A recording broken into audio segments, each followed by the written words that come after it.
Journal of a Moving Picture. The Trapper. Listened to a few memories of a deranged miner named Evan on the phonograph. In a nearby pile of discarded stories, I even found comic books inspired by the very same memories. It seems to me that these comics were created by artists and authors in other worlds who somehow dreamed of this maniac and his crimes.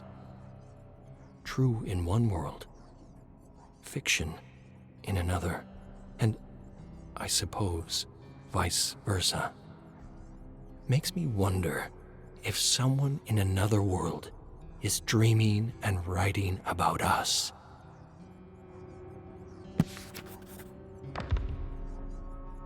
"12 to midnight. The Crows." The farmhouse sat at the end of a long, serpentine dirt road in the middle of nowhere.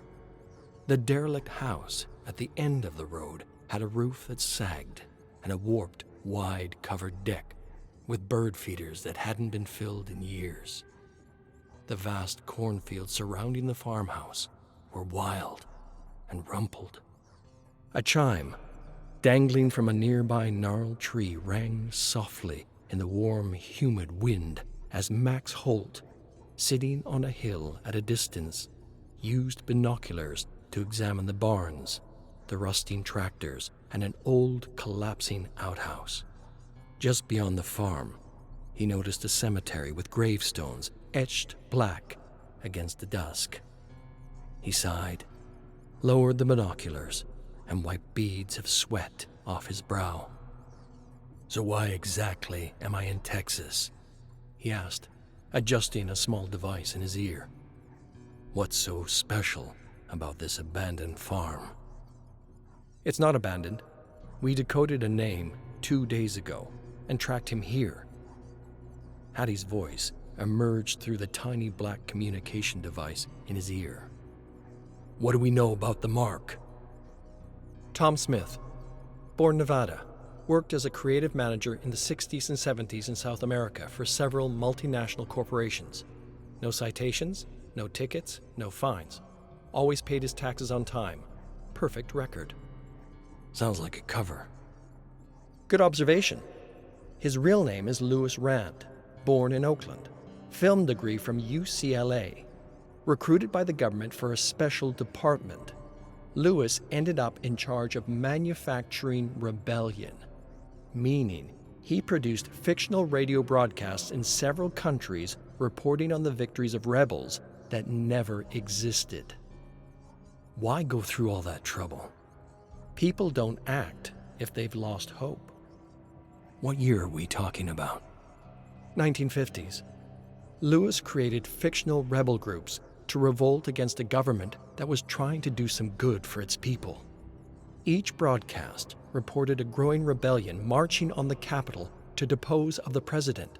Usual fare: lies, terror, propaganda.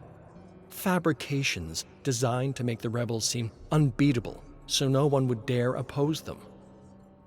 The agency created a boogeyman that never existed, and they used that boogeyman to overthrow an elected president trying to do some good for his country.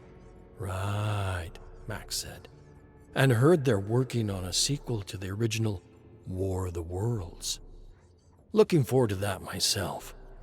Heard it's an epic Five Eyes co-production with no expenses spared." He chuckled as he scanned the vast empty fields behind the farm. "Should I be looking out for mutilated cows or scorched geometric shapes in cornfields?" "Not funny, Max. These operations corrupted, destabilized, and destroyed entire countries. And Louis has information the Veil wants. You need to get to him before they do." Suddenly, Max heard a rumbling in the distance.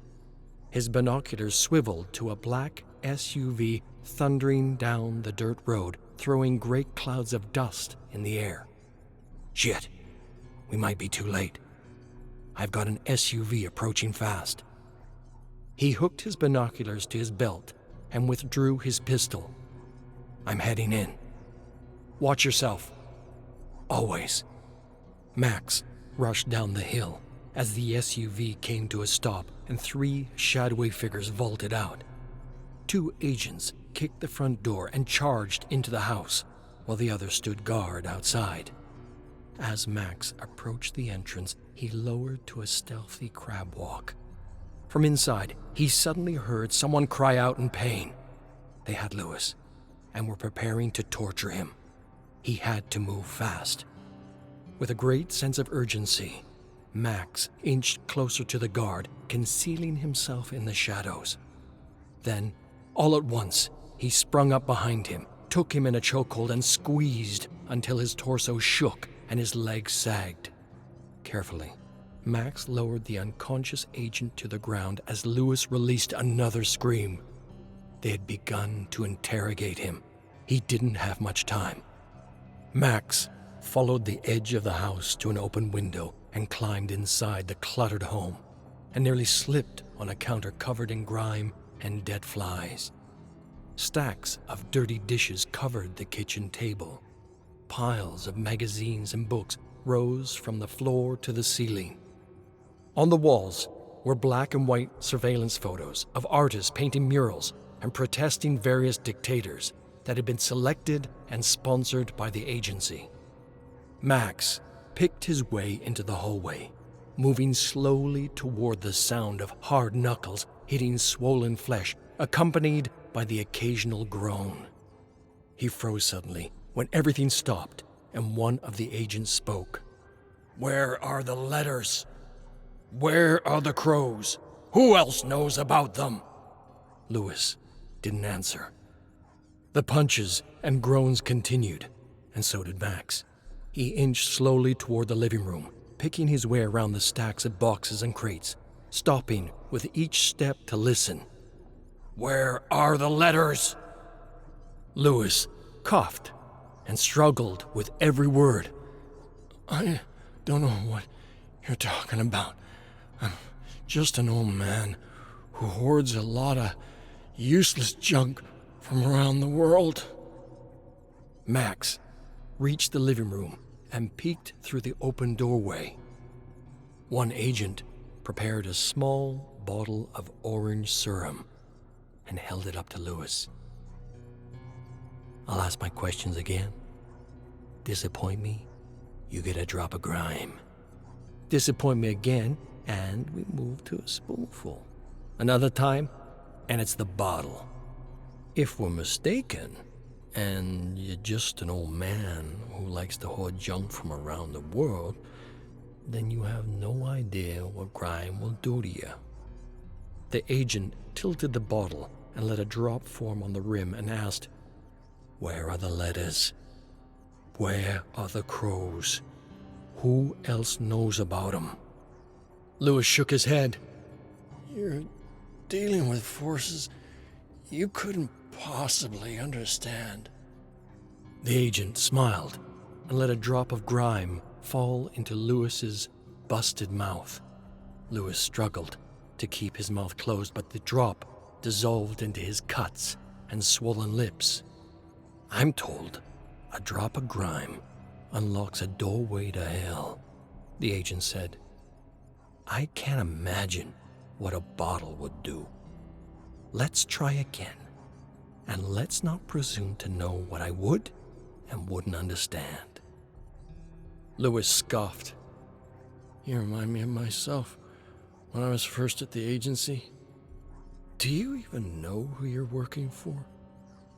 Who you're really working for? Not the government, not even the corporations. That's what I thought at first, when I realized we weren't working for the government. I thought we were working for the corporations, but they're just tools, like the agency, for a very dark end." "Where are the letters?" The agent filled a spoon with serum and thrust it into his mouth, breaking his 4 front teeth. Lewis gagged and coughed and spat blood and saliva. After a long moment, He said, "You know, the serum you hold is made from a very peculiar flower that comes from another place. And I don't mean another country. Where are the crows? Your true masters are into some crazy shit. They are. They don't just sacrifice people to their ancient god. Oh, that'd be too easy. They go a step beyond. They sacrifice villages, towns, and countries, turning them into places of fear. It's all about the fear, hate, anger." Lewis nodded. "What we did in the 50s and 70s was just the beginning. They want to sacrifice the world. They do. They think by turning this world into a living hell, they'll bring forth transcendence." The agent sighed. "You are a stubborn old mule, aren't you?" He grabbed his hair, tilted his head back, and smashed the bottle into his mouth just as Max sprung from the shadows in one fluid motion, firing 2 rounds into each surprised face. Then he rushed to Lewis and pulled the bottle out of his gaping mouth. Lewis smiled at Max. "I ain't getting out of this one. I can already hear the voices, the horror." "Lewis, stay with me." Lewis stared at Max for a long moment. Then he said, "You're the ones they're after. The wrench in their finely oiled killing machine." Max nodded as the comms in his ears sounded. "Ask him about what they wanted." He inched closer to Lewis. "What do you have that scares them so much?" Lewis smiled. "Words." "Words?" "Poetry, art, letters." Lewis began to sob, and Max was sure the serum was beginning to act on his faculties. Then he continued. I thought I was a patriot, preventing threats to our way of life. Imagine my surprise when I found out the agency is just a tool for a bunch of rich assholes in dark robes. I hurt so many people. They're coming for me." What did they want? Lewis struggled against the poison coursing through his veins. We targeted her because she was connected. She could see things in the other world. She could see their faces, and she could paint them in a way no remote viewer ever could. When we tried to own her voice, her art, so she wouldn't expose us, she still painted whatever she wanted. Lewis fell silent, and his face tightened. Her mother was the same, and we intercepted her letters to her daughter. We couldn't let her know her mother was still alive. Both mother and daughter had something between them we couldn't possibly understand. A variable we had somehow overlooked. Lewis groaned and trembled and struggled to calm himself before he continued. We paid her father to keep a close eye on her and report anything unusual in her art. She could see crows from the other world. She told her father they were following her, protecting her, and he thought she was crazy. Lewis began to breathe heavily. It was all there, in her collection. The crows, a blueprint of how they planned to sacrifice the entire world to their ancient god. I've seen the paintings, and I still don't get it. I hate what we did to that poor girl and her brother. At least the mother got away. Lewis trailed away. He collected his thoughts and took in a deep breath. The girl nearly got away, too. She ran, and she started a collective of artists, a rebellion we didn't control, and they painted and wrote poetry against the corruption, against the darkness. Lewis shook his head, almost in disbelief. They published a book of poetry, along with an underground magazine. We had to find every single one of those books and periodicals and burn them. Lewis began to stammer. Her mistake was going to her father. For all the things she had seen, she did not see him. Lewis lost himself for a moment.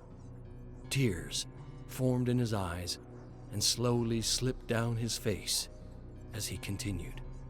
She was just an experiment, and she ended up turning against us. She was the key, the leader, the inspiration for them, and for me. His eyes widened, as though he saw something horrible behind Max. He closed his eyes, and when he opened them again, he continued with difficulty. What we did to them, I will never forgive myself for. Do you have the letters? They're coming for me. I can hear them. Do you have the paintings? Lewis started, then nodded as he struggled for every breath. Max realized he didn't have much time. Are they in the house? He asked, leaning closer to Lewis. But Lewis didn't answer. He tried to speak with difficulty, whispering, 15, 13. He repeated the numbers again, then suddenly shrieked and thrashed in the chair. Max tried to rip the tape off his arms as he jerked about, making the chair thump against the creaking floors. When Max finally freed him, Lewis jackknifed to his feet, charged past him, and dove straight through the window. Bleeding from multiple lacerations, he crawled towards the cemetery before his mouth froze in a hideous scream of terror. Outside, in the growing darkness, Max knelt beside Lewis, checking for a pulse, but didn't find any.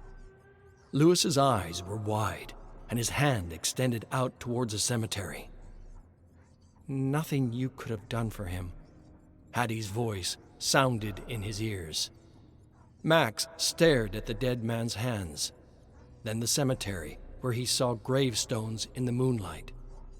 15, 13. It could be a safety deposit box, Hattie observed. Max nodded. Yeah, it could be. He narrowed his eyes on the cemetery. The trail of blood Lewis left in the ground was like an arrow pointing to a gravestone. Hold on, I got a hunch. Max stood and proceeded toward the cemetery. You need to be careful. There could be more agents on their way. Government agents I can handle. It's the other shit I'm worried about. Max found a burial plot marked 1513 in the small cemetery, and using a shovel he had found in a barn, he dug deep into the ground until he hit a coffin. He jumped down into the hole and brushed the dirt off the lid with his blistered hands. Then he heaved the rotten lid open to find a thick lining of black plastic. As he ripped the plastic apart, the scent of wet earth, paint, and burnt wood hit him like a slap in the face. But within moments, he found himself staring at sketches, books, envelopes, statuettes, and paintings from different times and origins. Jackpot, he said, and activated his cell phone camera to send a live stream to Hattie, who was sitting safely in the back of a cramped bookstore in New York City. Mora, Hattie said, as she observed the paintings, We've sensed she was marked like the others, but could never prove it. She was clearly connected." Her voice trailed away pensively as he held the cell phone above a painting of a medieval lord surrounded by stacks of bodies in a crumbling castle. "Looks like another artist, also seen into the other realm." Max scanned the paintings, then moved on to a copy of a book titled Poets Against the Darkness. From within the book, he pulled out an envelope with WSFM written on it. "What does WSFM stand for?" "Weird Science and Freaky Magic Department." Max chuckled. "What?" "True story. You're starting to lag." Max looked up, and to his horror, he noticed a thick, unnatural fog creeping over the open grave. "Shit," he said with dawning realization. "I think I'm in a bleed. I think that's why Lewis hid the artifacts here."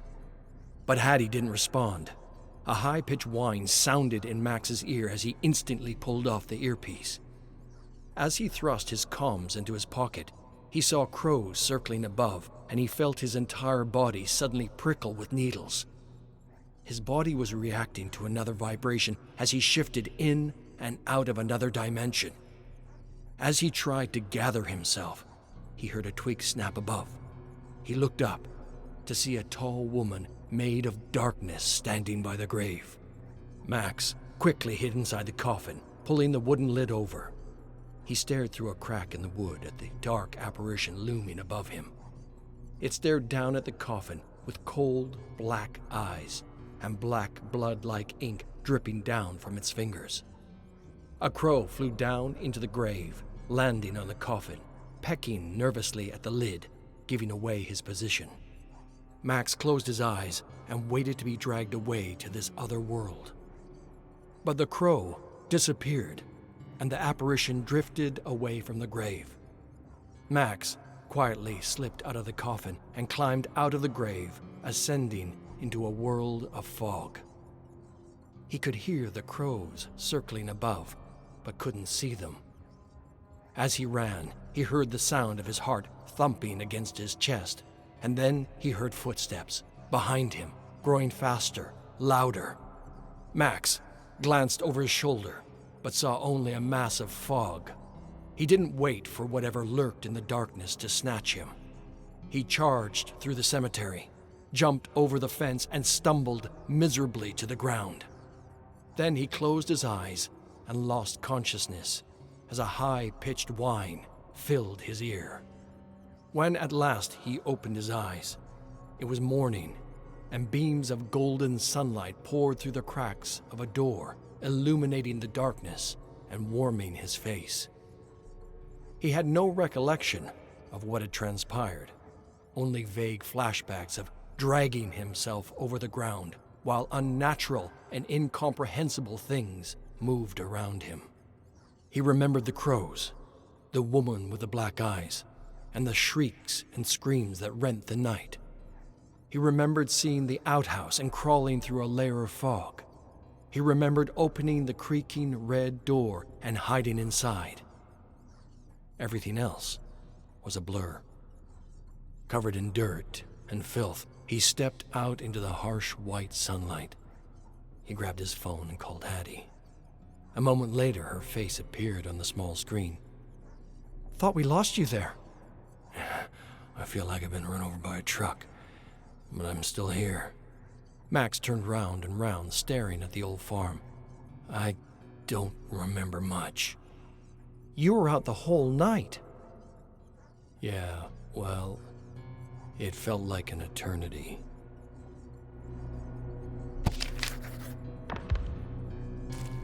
Chamber of Blood. The Red Crane. Snake in the Garden. Saku spent the day piling the decomposing bodies she had discovered in the remote mountain village. Mothers, fathers, brothers, sisters, children. All killed in a ritualistic manner. And as night descended, she set the victims of the Black Serpent Society ablaze. The flames rose violently and shot burning red embers into the black abyss above. As the fire waved and crackled, Saku watched the flames devour flesh and tried not to think of the suffering the society had put the village through. One of their members was becoming, and the becoming ceremony was a rite of passage. The member would drink tea brewed from the purple petals of a flower they harvested from another world. And this tea either killed them or brought them a nightmare from this other world that they would have to recreate in this one. She had witnessed 3 of these nightmares before. Horrifying monuments made out of villagers who had been hunted down like game and tortured and restructured into a human offering. She didn't know what horrors these snakes had seen in the other world, but whatever they had seen could not have been more horrific and brutal than what they created in this world. Reflecting on the offerings Saku had seen in the past, she expected she would find a similar offering not too far from the village. And so, preparing for the worst, she grabbed a branch on the ground and lit a torch from the burning pyre. Carefully, she made her way into the surrounding woods. It wasn't long before Saku found a pile of clothing and a trail of gore and petals. She followed the trail to a mound of beautiful flowers growing from the hacked bodies of villagers. With a sigh, she examined the area, the flickering torchlight lighting the way. Within moments, she realized the area had been hacked and cleared so that it resembled a kind of maze. The villagers had been hunted and captured in this maze that was meant to resemble a snake's nightmare. That's what she called members of the society. Snakes. There was nothing human about them. People had warmth and empathy, and these cultists lacked both, and likely had cold blood running through their veins. And Saku knew the creator of this maze and offering might still be around, embedded in its offering to the Black Serpent, symbolically shedding its human skin. Saku turned back to the offering and held her breath as she searched the ghastly faces of the dead for signs of life. As she searched for the snake in this garden of death, she suddenly heard the crackle of undergrowth behind her. Instinctively, Saku ducked as a thick axe whirred over her head and cut through flowers and a bloated torso. Stepping back, she dropped the torch and turned to face a snake in a demon mask shrieking at her. The snake withdrew the axe and attacked wildly. With short, quick steps, Saku evaded savage blows. Then she withdrew her gleaming sword, and in one fluid motion, she decapitated the snake and watched the headless torso stagger left and right, as a fountain of warm blood sprayed the ground and trees. The torso collapsed and became one with the offering as the head rolled away and finally stopped at the base of a tree. Saku walked over to the head, picked it up, and removed the mask to reveal a young woman with wide, unblinking eyes. Feeling sad for this woman who had been charmed, groomed, and corrupted by the society, she carried the head to the offering where she placed it next to the torso. Gently, Saku picked up the flickering torch from the ground and set the offering on fire. The burning stack of bodies reflected bright orange in her eyes as she remembered her clan and wondered if she would ever stop the society from corrupting and destroying her beloved country. Dawn of the Flesh Eaters, 1. "Where are you taking me?" Laurie asked as she followed Ian through the woods. "Point Pleasant Peak." Ian stepped towards a chain-link fence, searching for the hole he had created a week ago. sidestepping a pile of bones and gore that had once been a coyote. "We shouldn't be here. We should turn back." "Nonsense," Ian said, finding the hole in the fence. "It's going to be just like old times." Except that it wasn't. Today would be better than old times. Today would be a special day. A day like none other. A day that would rise above all other days. Ian had been planning the hike to their special place for a little over a year, and nothing would get in his way. Not the fence, not the law, not even the creepy Genetic Research Institute that had bought up all the land. You know, they closed the trail for a reason. They closed the trail because some corrupt mayor sold public land to a corporation. Should have never happened in the first place. Ian yanked at the edge of the hole in the fence. "Let's get to the peak and snap some pictures."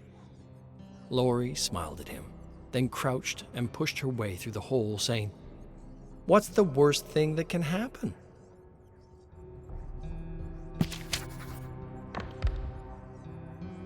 Dawn of the Flesh Eaters 2. A deep orange glow penetrated the canopy as Ian and Lori followed an old trail up to Point Pleasant Peak. The air was fresh and cool, and every now and then Lori stopped to snap a picture of a plant or flower or bird, while Ian checked his pocket for the little black box that contained all the hopes and dreams he had for their collective lives. He was going to do it. He was really going to do it.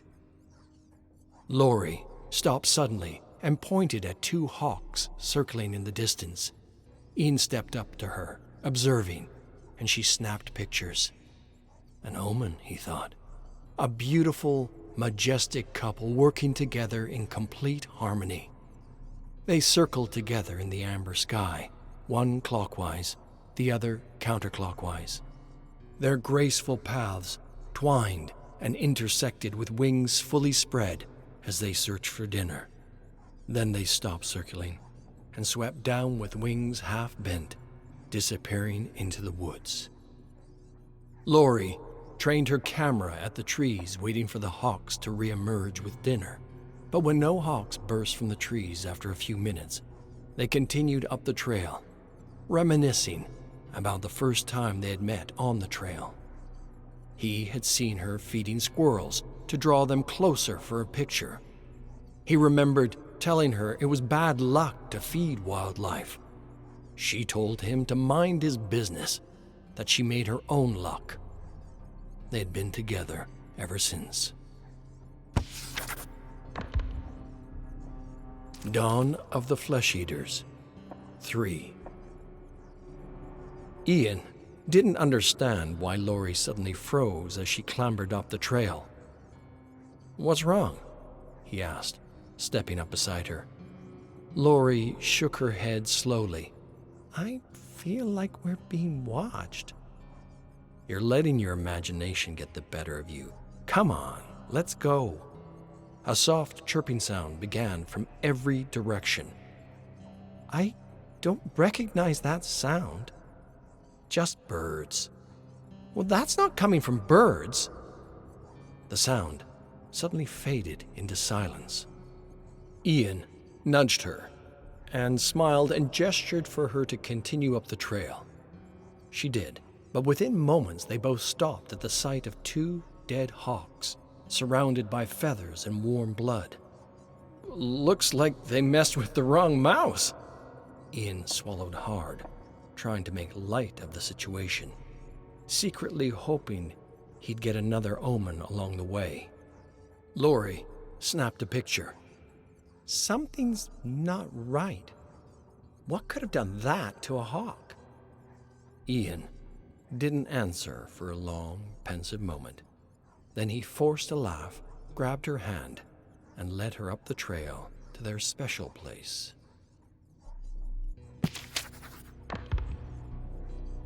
Dawn of the Flesh Eaters 4.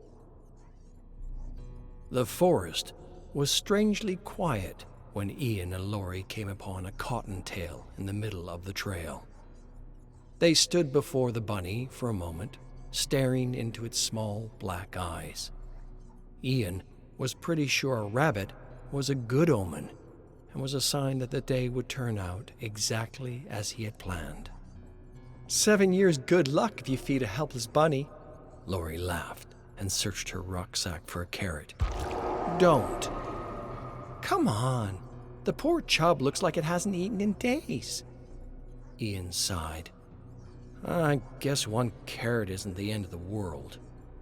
Laurie prepared her camera as she extended the carrot to the rabbit. As she did, the strange chirping sound returned, rising louder and louder all around them.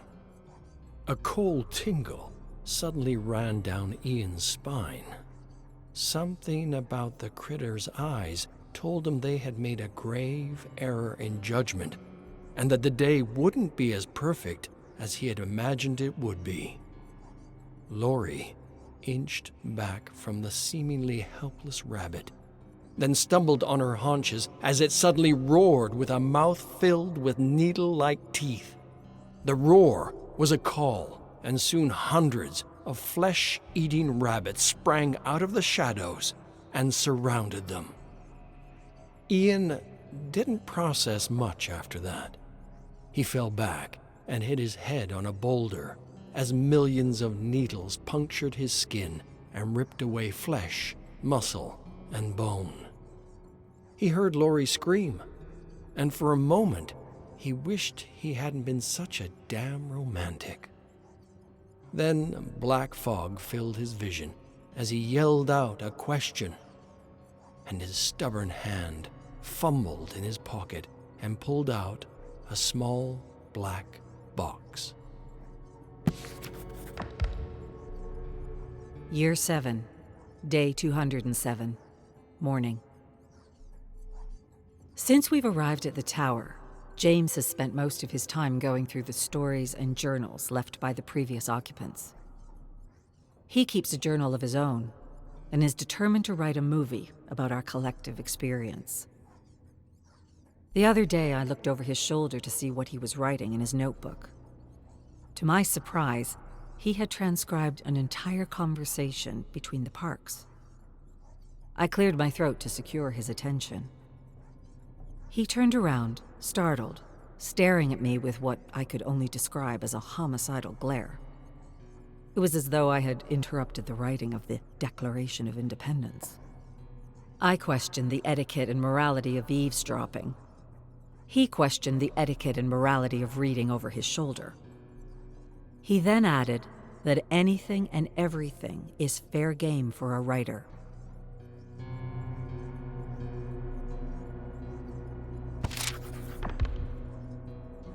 Year 7, Day 207, Afternoon.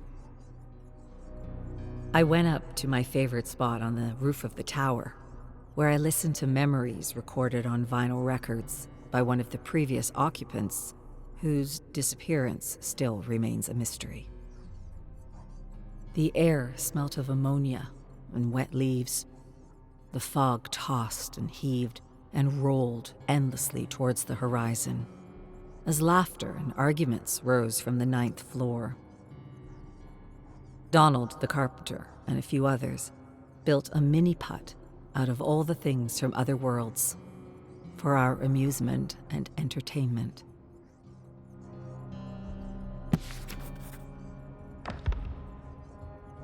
Year 7, Day 207, Night. Life here is an unrelenting struggle against alienation, anxiety, depression, and boredom. The mini-putt helps. The stories, too. We all take turns reading them. James takes it to another level and performs them. Before he was a writer, he was an actor who had worked on several radio serials and advertisements. With all these distractions, it's nice to forget the horrors of this world and the hard fight to maintain our sanity.